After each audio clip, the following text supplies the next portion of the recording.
Hey everybody, Ash here with Gents with another fragrance review. We're continuing niche week here, where I'm doing 7 niche fragrance reviews in a row, niche or indie. Today we're taking a look at a fragrance from the house of Piotr Czarnecki.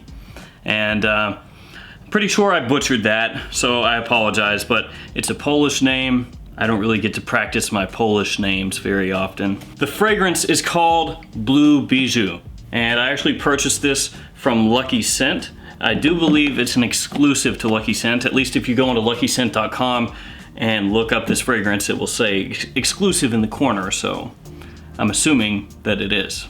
We're gonna go ahead and check out the presentation for this one, then I'll break down the fragrance, let you know what I think about it, and whether it's something that you should check out or not. So let's go ahead and jump into this.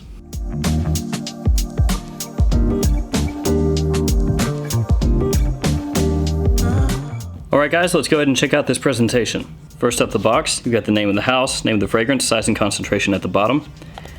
Got the house's logo at the top. Nothing on one side, ingredients on the other. A little information on the back. Then on the bottom, information about the house, including the phone number. Now, one thing that I will say is that this box is really cheap looking for a niche fragrance. Just looking at it, you can probably pick that up on camera, but it doesn't look like anything special. It's very plain as far as the writing goes. The box itself feels pretty cheap in your hand.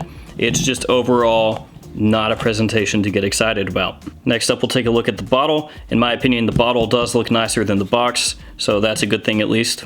Again, name of the house, name of the fragrance, size and concentration down here at the bottom. Again, the logo of the house is on the top of the cap. This is a wooden cap. It does not click into place, but it is really snug, as you can see right there.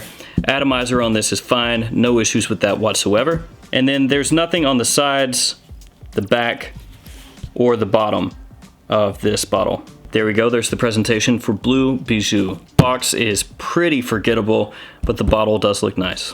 Now, one of the first things that I noticed about this fragrance is that it basically takes shots at blue fragrances. So if you look this up on Lucky Scent, if you look up the write-up for this fragrance, basically the house is saying that blue fragrances are generic and boring and basically crap. So Bluebijou here is this house's take on a blue fragrance, and according to the house, they're trying to make it more interesting, more unique, and again, just taking shots at the Sauvages, Dylan Blues, and Bleu de Chanels of the world. But then when I got this in the mail, the first thing that I noticed is it's not blue. The name is Bluebijou, and they've given you a blue cap and then a kind of a blue plaque on the front here, but the fragrance is neon green. So I don't know if maybe when this was originally released, if maybe the fragrance was blue, but if you buy this now, you're going to get a green fragrance. In actuality, this color here reminds me more of Gucci Envy than anything else. Yeah, you see what I'm talking about here, right? And there's nothing wrong with being green. It's just you would think if they were going that far out of their way to say, hey, this is a blue fragrance, that they would have made the fragrance itself blue instead of green, which is nitpicking, but still. And yes, I am aware that blueberries is the main note here, or one of the main notes in the fragrance. So blueberries, blue fragrances, Bluebijou, I get that, but still. With that all out of the way, let's talk about the fragrance itself. This one opens up with a bunch of blueberry off the top. I would say the most popular or most well-known niche fragrance that uses blueberry is Bleecker Street by Bond No. 9. This guy right here. This one is probably what most people think of niche fragrance-wise when they think of blueberry as a note. I'm here to tell you though that Bluebijou is much heavier on the blueberry than Bleecker Street is. It is not close. The blueberry note in this fragrance is front and center. It's a little bit tart off the top, and it does smell like a natural kind of blueberry, but at the same time, it smells a little bit like candy to me. In the US, we have a candy called Nerds, which if you're unaware of what those are, they look like this, like really small pieces of hard sugar, essentially flavored hard sugar. This smells a little bit like that. It smells like Nerds, like blueberry nerds. So while the blueberry note here is high quality, it reminds me a bit of that candy. There's also a bit of noticeably bitter dark chocolate here, and the dark chocolate in this fragrance smells like real dark chocolate made from an actual cacao bean. It doesn't smell like Hershey's dark chocolate. And that dark chocolate note kind of lingers in the background. It's almost like you took those blueberries and kind of drugged them across a little bit of melted dark chocolate and just let it settle on the bottom of the blueberry. And the sweetness in the opening of this fragrance is really strong. That blueberry accord just has a really powerful sweetness to it to my nose. Again, coming across a little bit candy-like. And that sweetness in the opening is gonna be a turnoff for some people, I feel like. When I first wore this, the first time I sprayed it on, I did not like the opening. Over multiple wearings, it grew on me, and now I don't mind it. But at the same time, I think the sweetness in the initial opening is a little bit of an overload. After about 20 minutes though, when the fragrance starts to settle in a little bit, a lot of that sweetness dies off, which in my opinion is a good thing because then the fragrance starts to be more balanced. The blueberry and the dark chocolate at that point start to work together a lot better. As well, you get a little bit of violet leaf as you head into the mid, and that violet leaf adds a little bit of a green freshness to the scent. At the same time, balancing out that violet is truffle, which lends a little bit of earthiness.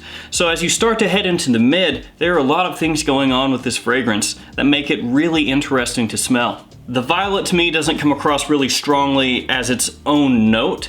More so, it's like it blends with the blueberry accord and just adds more depth to the blueberry. It's more like a complementary note than it is a star. And that candied nerds kind of feeling from the opening is still there in the mid, but like I said before, it's toned down, so it's not really as in your face and it doesn't detract from the scent. And Bluebijou does not smell like a single thing that I own, which is a great thing because I have over 1,000 fragrances at this point in my collection.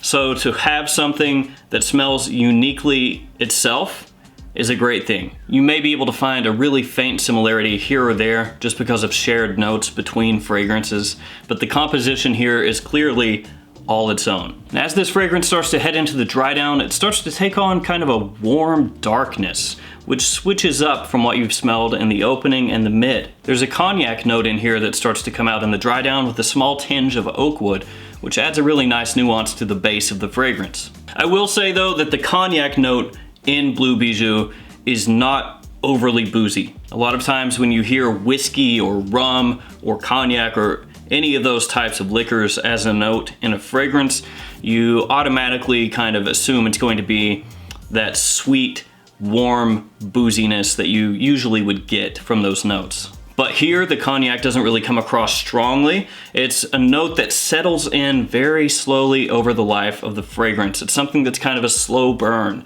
So as the fragrance goes, you'll start to pick up, again, just little nuances here and there of the cognac. But it's never a note that hits you full on with a really sweet, boozy punch. As far as performance goes for Bluebijou off my skin, it's very average. It's what I would consider a moderate performer. After about an hour and a half to an hour and 45 minutes, Bluebijou has lost most of its projection power. Initially, when you first spray it on, it's quite strong. It pushes out pretty hard. That sweet blueberry note is the dominant note that most people are gonna pick up. And in that initial period through the top, as it goes into the mid, it's a strong projector. But again, after an hour and a half, hour and 45 minutes, it's pretty soft. Longevity for me is in the 5 to 6 hour range. You could push that a little further if you wanted to go really heavy on the trigger, but that's not something I would really suggest doing just because of that opening where it comes across very sweet and a little candy-like with the blueberry. It could be very cloying to people around you if you go heavy with this and then immediately go out into a crowd or to a restaurant or a bar to work, you know, wherever you're going. In the far dry down of this fragrance, there is a tobacco note. It's kind of fleeting and you have to really seek it out. It's not super obvious or anything like that. And honestly, if you didn't even know tobacco was a note in here, you probably couldn't pick it out. But that tobacco note does add a nice further nuance to this fragrance in the dry down. Another little twist right before the fragrance disappears off your skin completely. I will say that when this is a skin scent, when it's just ever so lightly there, it smells fantastic. It really smells great. That blend of tobacco, cognac, and truffle with the earlier sweetness just really works. It's really pleasing, a little gourmandy, it's dark, and a little sweet. And again, going back to the name here, if it wasn't already apparent enough, this has literally nothing to do with blue fragrances.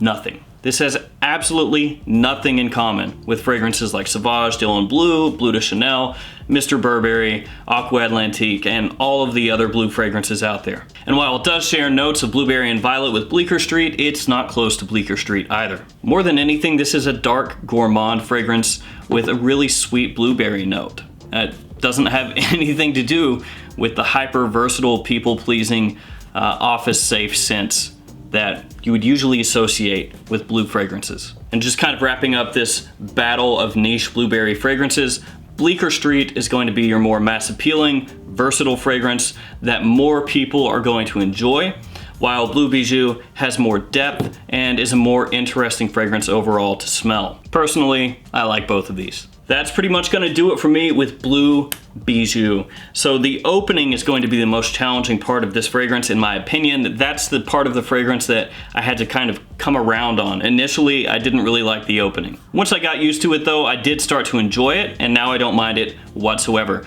The mid and the dry down are much easier to pull off. They're more pleasing, and overall, just more appealing to the nose. All right guys, let me know what you think about this fragrance if you've smelled it, or if you've smelled any of the others from this house. I actually got a couple samples from this house from Lucky Scent when I placed this order, so I'm gonna wear those and see if maybe some of those fragrances might be worth a pickup as well. As always, thank you so much for watching.